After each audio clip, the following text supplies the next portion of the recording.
Relatos de Belcebú a su nieto, de George Ivanovich Gurdjieff. Capítulo 42, tercera parte. Belcebú en América.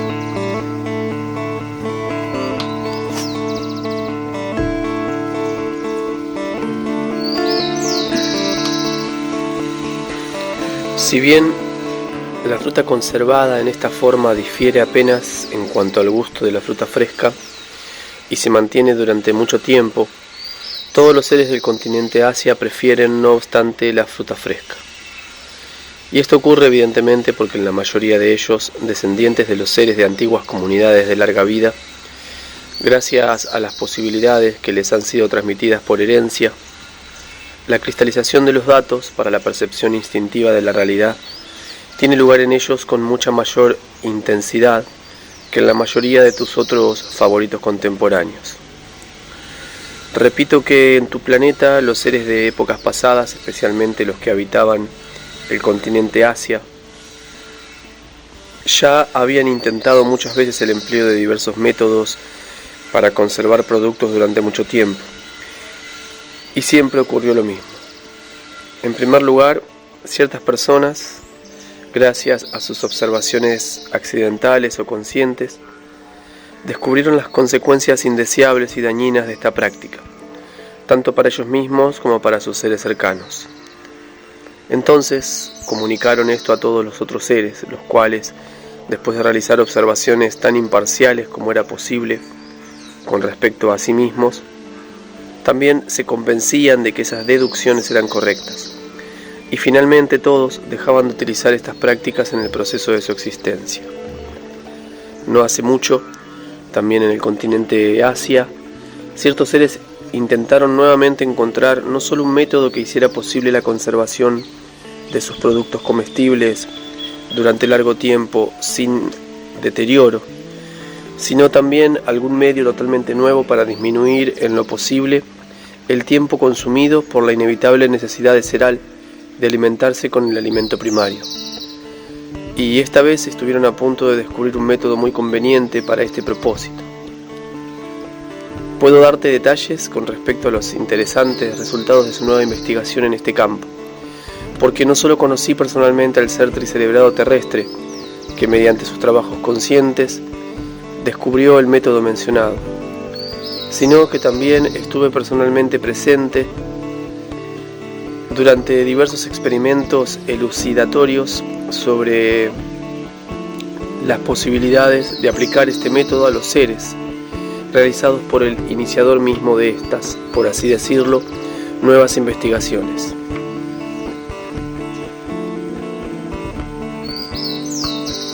Su nombre era Simán,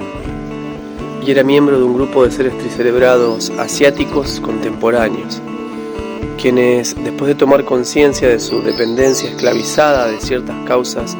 de su propio interior, organizaron una existencia colectiva con el fin de perfeccionarse a sí mismos hasta llegar a liberarse de esa esclavitud interior.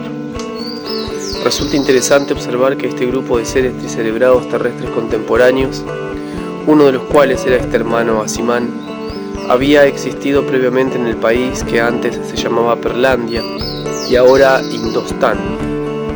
Pero más tarde, cuando seres del continente de Europa aparecieron allí y comenzaron a perturbarlos y a dificultar sus pacíficas tareas, todos ellos emigraron a través de lo que ahora se conoce como montañas Himalayas y se establecieron, algunos en el país Tíbet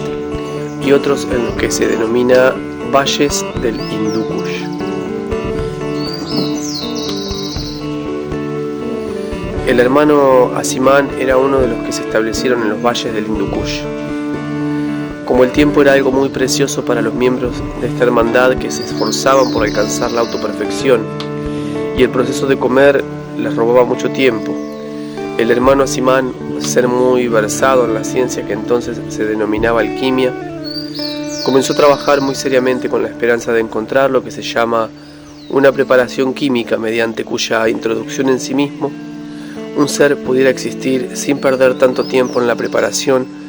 y el consumo de toda clase de productos para su primer alimento cereal.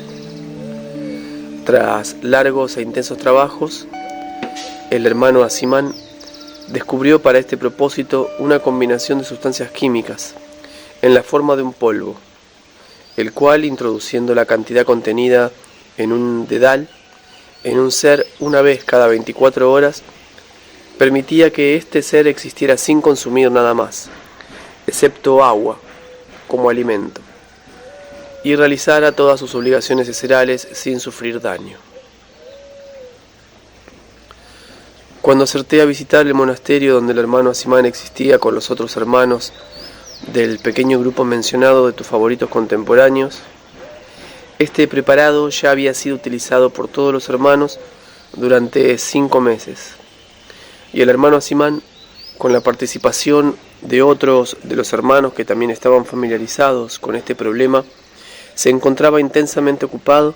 con experimentos elucidatorios en gran escala.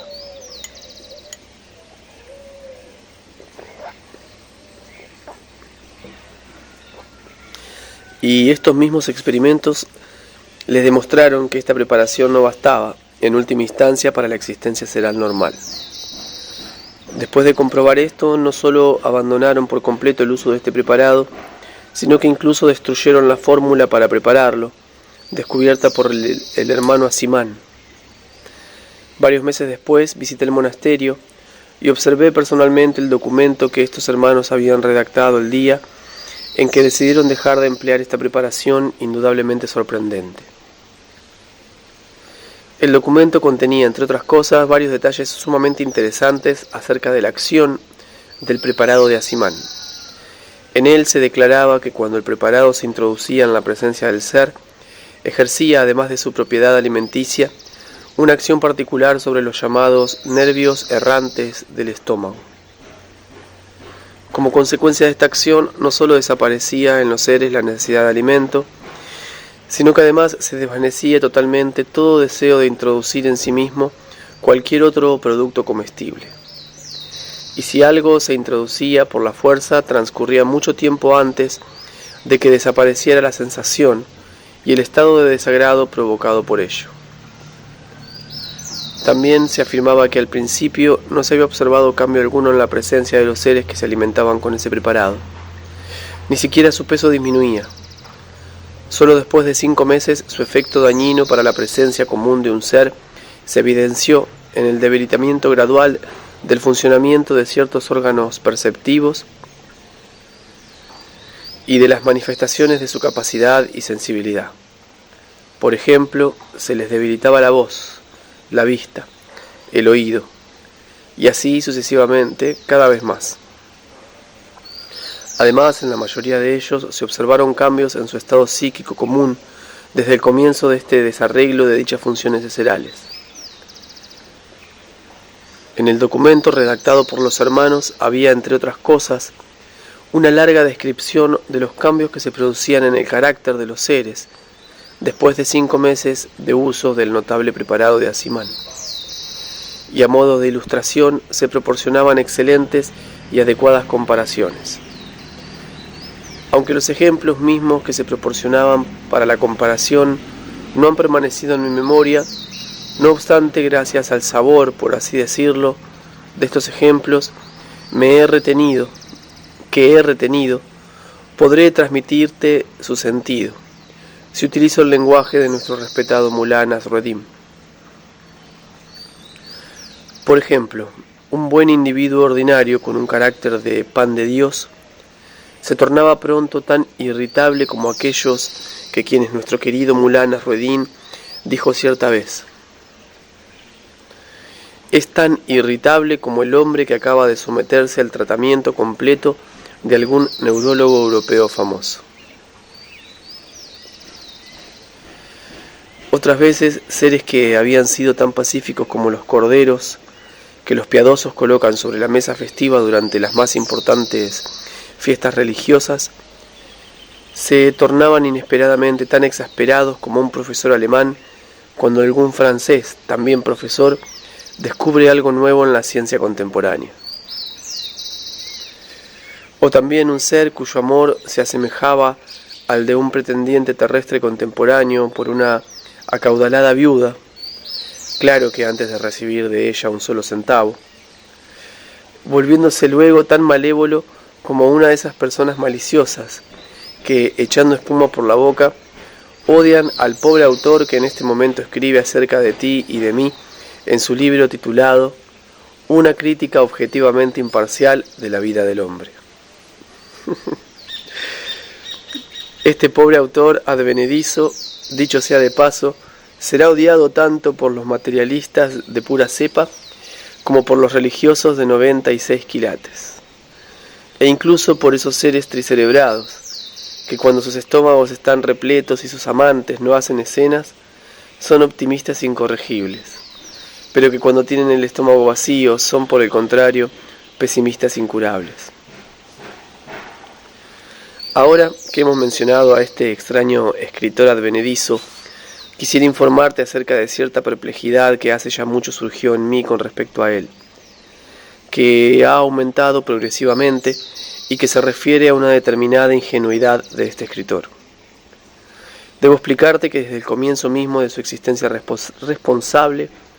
también se convirtió, no sé si por accidente o por designio del destino, en discípulo y en verdad en un devoto discípulo de nuestro sabio y estimado Mullah Nasreddin, y además en el proceso ordinario de su existencia seral, jamás ha perdido la menor oportunidad de actuar totalmente de acuerdo con los aforismos extraordinariamente sabios e inimitables de Mullah Nasreddin. Y ahora, según la información que me ha llegado por heterograma, aparece de repente actuando constantemente de forma opuesta a uno de los muy serios y excepcionalmente prácticos consejos, no accesible por cierto a todos, de este maestro entre todos los maestros, que se formula con las siguientes palabras. Aquí, en la tierra, si dices la verdad, eres un tonto, mientras que si serpenteas con tu alma, eres solo un canalla. De modo que lo mejor es no hacer nada, sino reclinarte en tu diván y aprender a cantar como el gorrión que no se había convertido aún en canario norteamericano. Ahora, querido nieto, trata de asimilar cuidadosamente la información acerca de las causas de la gradual pérdida de la armonía en las presencias de estos seres contemporáneos de Norteamérica, de su segunda función esencial fundamental, esto es, la función sexual. La falta de armonía en esta función se debe también a varias causas de diversos caracteres, pero lo fundamental es, en mi opinión, su negligencia, engendrada en su esencia y ya completamente fundida con su naturaleza, en lo que respecta a mantener limpios sus órganos sexuales. Al igual que los seres del continente Europa, el cuidado que dan a su rostro y el uso que hacen de los llamados cosméticos faciales solo se ve superado por su descuido de los órganos mencionados, mientras que los seres tricerebrados más o menos conscientes deben mantener la máxima limpieza con respecto a estos órganos. Sin embargo, no se los puede culpar enteramente porque en este sentido, en el proceso de su existencia seral ordinaria, los seres del continente Europa poseen costumbres aún más condenables. La cuestión es que este vasto grupo contemporáneo recientemente surgido está formado casi exclusivamente por seres, cada vez son más numerosos, procedentes de los diversos grupos, grandes y pequeños, que pueblan el continente Europa. El resultado es que aunque la mayoría de los seres tricerebrados que componen ahora este gran grupo formado hace relativamente poco, no son emigrantes del continente Europa. Sus padres o sus abuelos lo fueron, es decir, emigraron a Norteamérica y trajeron con ellos sus costumbres europeas, entre las cuales figuran las que ocasionaron esta falta de higiene con respecto a sus órganos sexuales. Así, cuando ahora te informo acerca del estado del problema sexual entre los norteamericanos, ten en cuenta que todo lo que digo se refiere también a los seres del continente de Europa. Los resultados de la falta de higiene de los seres tricerebrados contemporáneos del planeta Tierra a quienes tanta simpatía tienes y que habitan en Europa y Norteamérica, están claramente evidenciados en mis estadísticas. Tomemos como ejemplo las llamadas enfermedades venéreas. Estas enfermedades están tan extendidas en el continente Europa y en Norteamérica que en la actualidad es difícil encontrar un ser que no padezca de una u otra de las formas de estas enfermedades. No te hará daño saber, entre otras cosas, algo más acerca de esos intereses y peculiares datos, que en mis estadísticas indican en cifras cuánto más frecuentes son estas enfermedades entre los seres de Europa y Norteamérica que entre los del continente Asia. Muchas de estas enfermedades venéreas están totalmente ausentes entre los seres de las viejas comunidades del continente Asia, mientras que entre los seres que pueblan Europa y Norteamérica son casi epidémicas. Tomemos como ejemplo lo que se denomina purgaciones, o como dicen los científicos terrestres, gonorrea. En el continente de Europa y en Norteamérica, casi todos los seres, tanto del sexo masculino como los del femenino, padecen esta enfermedad en algunas de sus distintas etapas, cuando en el continente Asia solo aparecen las fronteras, donde los seres se mezclan frecuentemente con los del continente de Europa. Una buena ilustración de lo que acabo de decirte es la que proporcionan los seres pertenecientes al grupo que existe allí con el nombre de Persia y que ocupa un territorio relativamente extenso en el continente Asia. Entre los seres que habitan en las zonas central, oriental, meridional y occidental de este territorio relativamente grande, las enfermedades mencionadas no se encuentran en absoluto. Pero en la parte norte, especialmente en la zona llamada Azerbaiyán, que está en contacto directo con esa gran comunidad, mitad europea y mitad asiática llamada Rusia, el porcentaje de seres afectados por esta enfermedad aumenta en proporción a su proximidad a Rusia. Y exactamente ocurre lo mismo en otros países orientales del continente Asia. El porcentaje de esta enfermedad aumenta en forma directamente proporcional al contacto de sus seres con los del continente Europa. Por ejemplo, en el país llamado India y en parte de China, esta enfermedad ha aumentado entre los seres de esos países,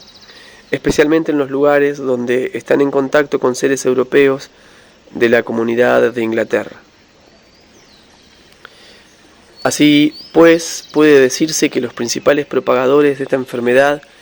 entre los seres del continente Asia son, desde el lado noroeste, los seres de la gran comunidad de Rusia y desde el lado oriental los seres de la comunidad de Inglaterra. La causa de la ausencia de esta enfermedad, así como de la de muchos otros males en las zonas mencionadas del continente Asia, es en mi opinión que la mayoría de los seres de este continente tienen varias excelentes costumbres para su existencia diaria que han heredado de sus antepasados. Y estas costumbres están tan profundamente arraigadas en su existencia diaria por medio de su religión, que en la actualidad, practicándolas mecánicamente sin ninguna sabiondez, esos seres están relativamente asegurados contra varios males, que debido a las circunstancias anormalmente establecidas de existencia seral, se han ido formando gradualmente y continúan formándose en incontable número en ese malhadado planeta.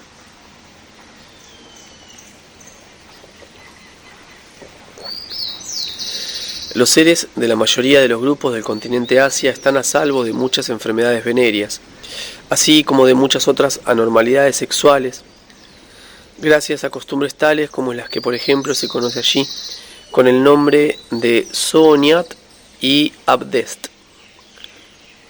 La primera de estas costumbres, esto es Sooniat, o como también se la llama circuncisión, no solo salva a la mayoría de los seres asiáticos en edad responsable de muchas enfermedades venéreas, sino que también protege a muchos de los niños y jóvenes del continente Europa y de Norteamérica de esa plaga conocida con el nombre de onanismo. De acuerdo con esta costumbre, los seres en edad responsable de la mayoría de los grupos contemporáneos del continente Asia habitualmente efectúan en sus resultados, es decir, en sus hijos, a cierta edad, un ritual que consiste en cortar, en el caso de los varones, lo que llaman el freno y el prepucio del pene. Y hoy esos hijos de tus favoritos contemporáneos que están sometidos automáticamente a dicha costumbre están casi totalmente a salvo del inevitable resultado de varios males, ya definitivamente fijados en el proceso de existencia de tus favoritos. Por ejemplo, la plaga mencionada, es decir, el onanismo infantil, casi no existe entre los hijos de los seres tricerebrados terrestres que observan la costumbre de la circuncisión, mientras que todos los niños y jóvenes de los seres que no siguen esta costumbre están expuestos sin excepción a dicha anormalidad sexual. La segunda costumbre que mencioné, esto es el abdest, la cual de paso recibe un nombre diferente de los seres de los distintos grupos del continente Asia. No es otra cosa que la ablución obligatoria de los órganos sexuales después de cada visita al llamado cuarto de baño. Gracias en especial a esta segunda costumbre, la mayoría de tus favoritos que habitan en el continente Asia están a salvo de muchas enfermedades venéreas y de otras anormalidades sexuales. Después de decir esto, Belcebú se quedó pensativo y tras una larga pausa dijo: el tema actual de nuestra conversación me ha hecho recordar cierta conversación sumamente interesante que sostuve durante mi permanencia en Francia con un joven y simpático ser tricerebrado. Creo que sería conveniente para tu mejor comprensión de todo lo que acabo de relatarte que te repita toda esa conversación, especialmente porque además de aclarar el sentido de esta abdest o ablución, dicha conversación te aclarará muchas otras cuestiones concernientes a la peculiar psiquis de tus favoritos. Este ser con quien mantuve la conversación que acabo de recordar y que intentaré ahora repetirte, era precisamente el joven persa que, como recordarás, rué a petición de un conocido de ambos, mi guía en la ciudad de París, donde me encontraba, como ya te he dicho, justamente antes de mi partida hacia el continente Norteamérica. Cierto día me encontraba esperando a este joven persa en un café de la ciudad de París, como siempre, el mismo Gran Café. Cuando mi amigo llegó, noté por su mirada que esta vez estaba más borracho que de costumbre. En general, siempre bebía más líquidos alcohólicos de la cuenta, y cuando estábamos juntos en París, en los restaurantes de Montmartre,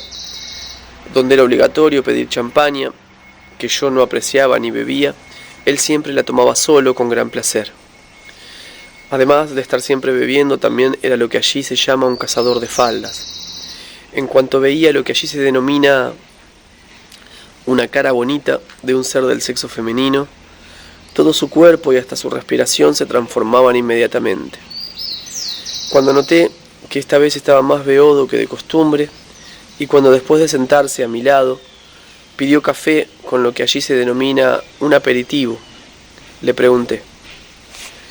dígame por favor, mi joven amigo, ¿por qué bebe siempre este veneno? Ante mi pregunta respondió: ah, mi querido doctor, bebo este veneno en primer lugar porque estoy tan acostumbrado a él que no puedo dejar de beber sin experimentar sufrimiento. Y en segundo lugar lo hago porque solo gracias al efecto del alcohol puedo contemplar con calma la obscenidad que existe aquí, agregó, haciendo un movimiento circular con la mano. Comencé a beber este veneno, como usted lo llama, porque las circunstancias accidentales y para mí infortunadas y desgraciadas de mi vida fueron tales que tuve que vivir durante largo tiempo en esta maléfica Europa. Al principio bebí porque todos los que conocía aquí lo hacían también, y a no ser que uno beba, lo consideran una mujer, una chica, una muñequita, una diarie, sí, ni, y otros nombres despreciativos similares. Y como no deseaba que mis relaciones de negocios me llamaran por estos nombres ofensivos, también yo comencé a beber. Y además, también gracias al hecho de que cuando llegué a Europa las condiciones de vida en lo que respecta a la moral y la patriarcalidad contrastaban profundamente con las del medio en que había nacido y había sido educado, empecé a experimentar un doloroso sentimiento de vergüenza y una inenarrable incomodidad al ver y percibir todo esto. Al mismo tiempo observé que por efecto del alcohol que bebía, no solo se aliviaba la depresión que sentía, sino que podía contemplarlo todo con calma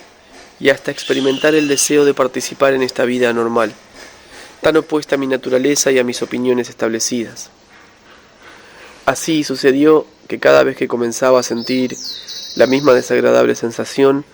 empezaba a beber este alcohol, incluso con un sentimiento de autojustificación, y de esta forma me acostumbré gradualmente a este veneno, como usted acaba de llamarlo con toda justicia.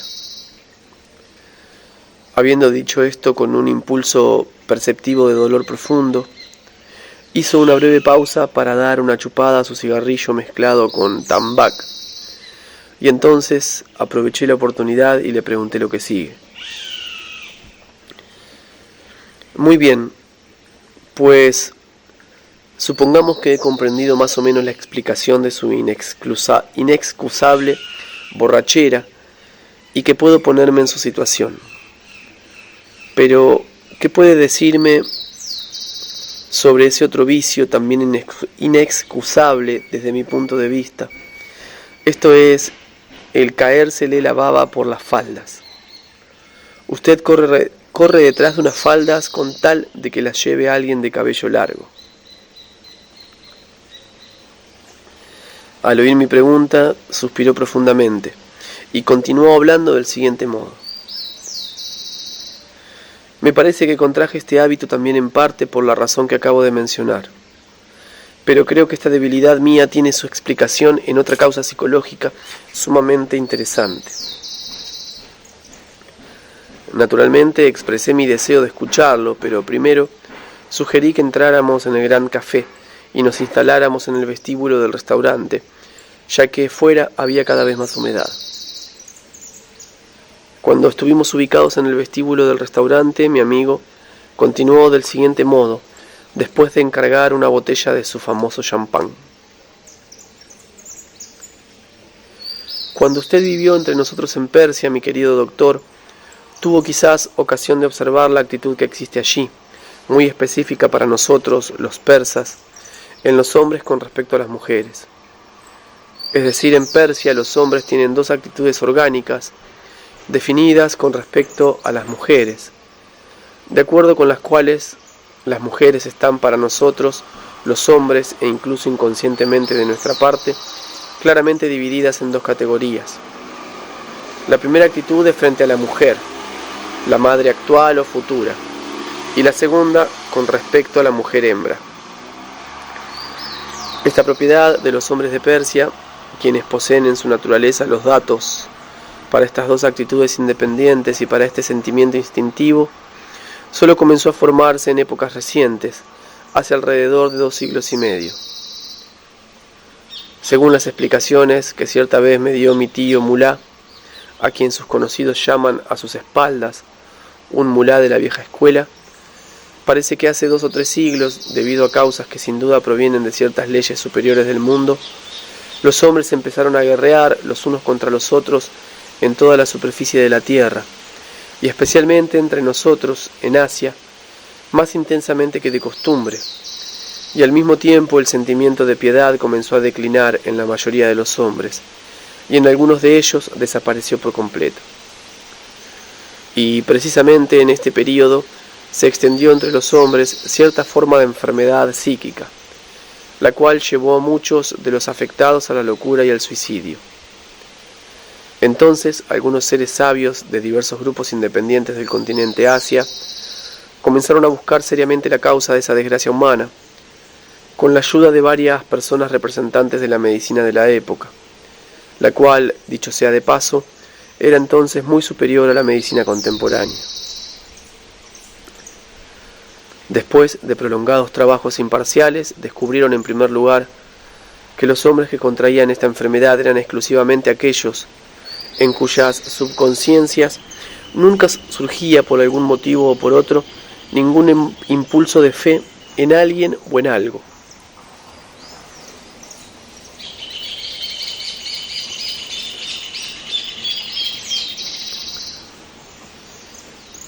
Y en segundo lugar, que los hombres adultos que realizaban periódicamente el ritual normal de la relación con mujeres no sufrían esta enfermedad. Cuando la noticia de esta conclusión se extendió por todo el continente de Asia, todos los gobernantes y jefes de los distintos grupos asiáticos de aquella época se alarmaron, ya que casi todas las tropas regulares a su servicio estaban constituidas por hombres adultos y porque las constantes guerras no permitían que ninguno de ellos viviera normalmente con su familia. En vista del hecho de que en ese período todos los gobiernos de los países asiáticos independientes necesitaban y deseaban contar con ejércitos fuertes y poderosos, se vieron forzados a firmar una tregua y a reunirse personalmente, o a enviar sus representantes a cierto lugar, es decir, a la capital,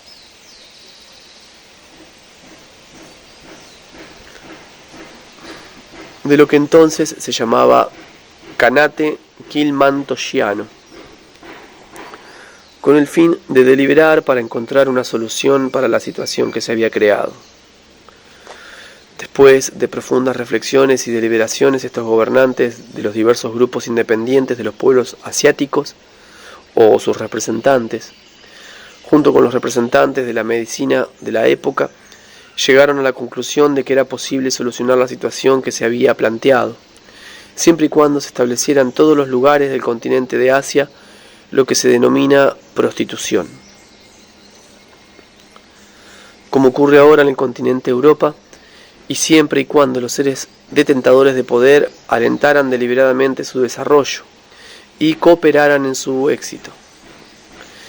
Casi todos los jefes de los gobiernos de esa época estuvieron plenamente de acuerdo con esta conclusión de los representantes de todos los pueblos del continente Asia, reunidos en la capital del Khanate Kilmantoxiano, y sin experimentar ningún remordimiento de conciencia, empezaron desde ese momento no solo a alentar y ayudar a las mujeres en general, excepto a sus propias hijas, a dedicarse a esta ocupación tan espantosamente repulsiva a la naturaleza de cualquier persona normal, sino también a prestar, hasta con un sentimiento de benevolencia, como si se tratara de la más considerada manifestación del hombre, toda la ayuda posible a las mujeres, sin distinción de casta o de religión, que desearan viajar o acudir a alguna parte de este inmundo propósito. Ahora que hemos tocado este tema, permítame que haga una digresión, mi estimado doctor, y le cuente las reflexiones de mi tío Mulá, que estimo muy interesantes y sabias, con respecto a las causas que en general provocaron el surgimiento de este mal y esta plaga de la civilización contemporánea. Cierta vez, en uno de los días de Ramadán, cuando nos encontrábamos conversando como de costumbre, mientras aguardábamos la llamada del mulá de nuestro barrio, anunciando la comida, y el tema de nuestra charla era precisamente esta plaga humana, me dijo, entre otras cosas: está mal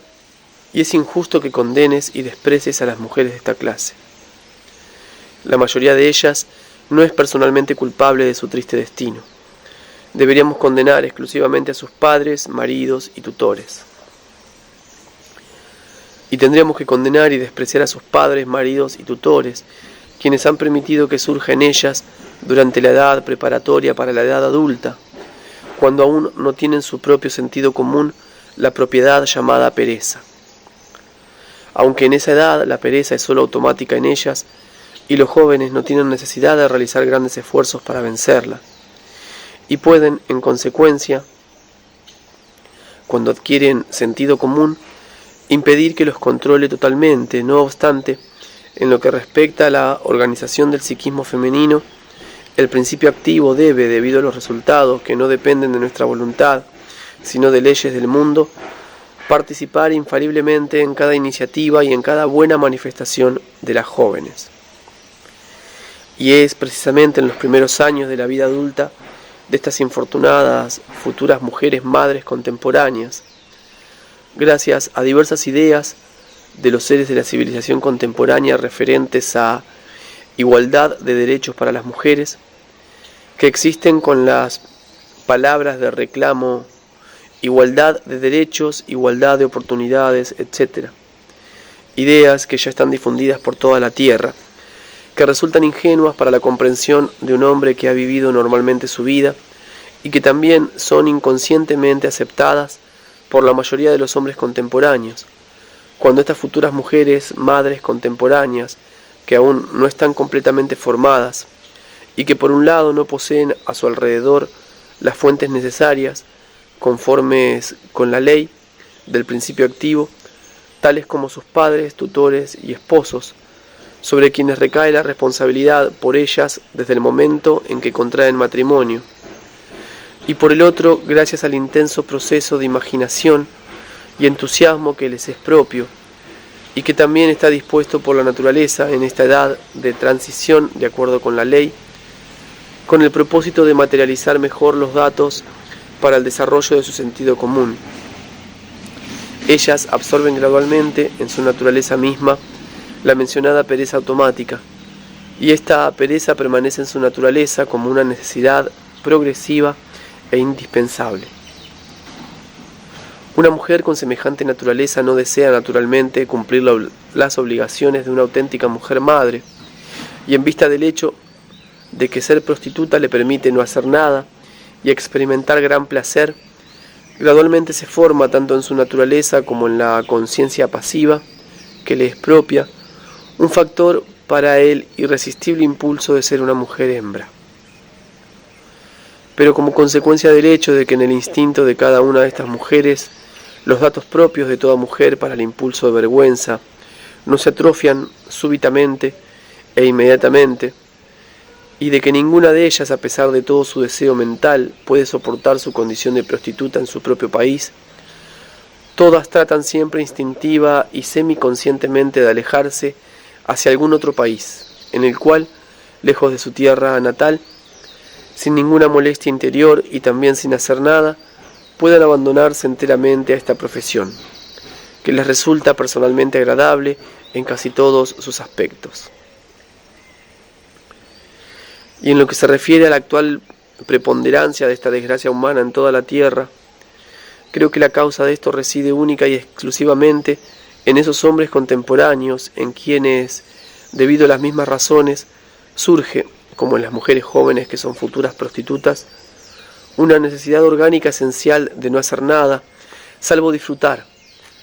y una de las formas de satisfacer la necesidad criminal de estas úlceras entre los pueblos contemporáneos consiste en el caso dado en alentar y ayudar a esas mujeres para que abandonen su tierra natal y se dirijan a algún país extranjero. Muchos seres contemporáneos sensatos han observado ya que estos dos sexos distintos, víctimas de la misma enfermedad, por lo general se buscan y se encuentran consciente e instintivamente, y en el caso dado ejemplifican el proverbio que existe desde tiempos antiguos: un pecador reconoce a otro desde lejos. Así es, mi estimado doctor. Gracias precisamente a las causas mencionadas, sabiamente comprendidas por mi tío, muchas mujeres prostitutas procedentes de diversos otros países aparecieron en París después de varios años. Y debido a las actitudes instintivas que, como ya le he dicho, habían sido adquiridas durante siglos por las mujeres nativas de Persia, sin distinción de religión con respecto a la moral y la patriarcalidad en las tradiciones familiares, estas mujeres extranjeras no pudieron mezclarse con la masa general de mujeres persas, con el resultado de que desde ese momento comenzaron a existir entre nosotros las dos categorías de mujeres que le he mencionado. Bien,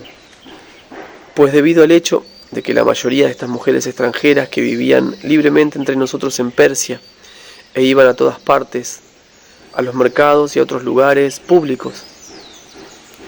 eran con frecuencia objeto de las miradas de nuestros hombres persas, se formó gradualmente en estos últimos,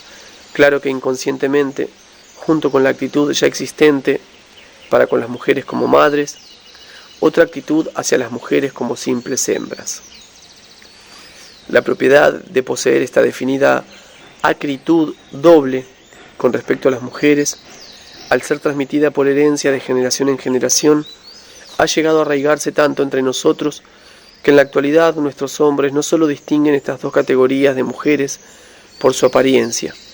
tan fácilmente como uno distingue un hombre, una oveja, un perro, un burro, etc.,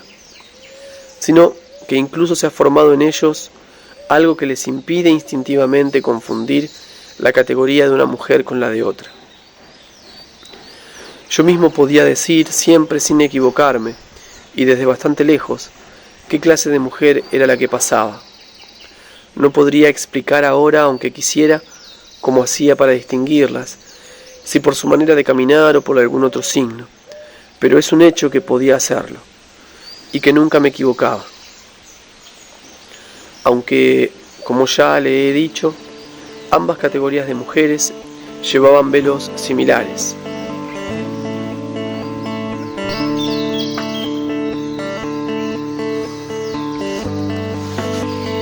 Fin de la tercera parte del capítulo 42 de Relatos de Belcebú a su nieto, de George Ivanovich Gurdjieff.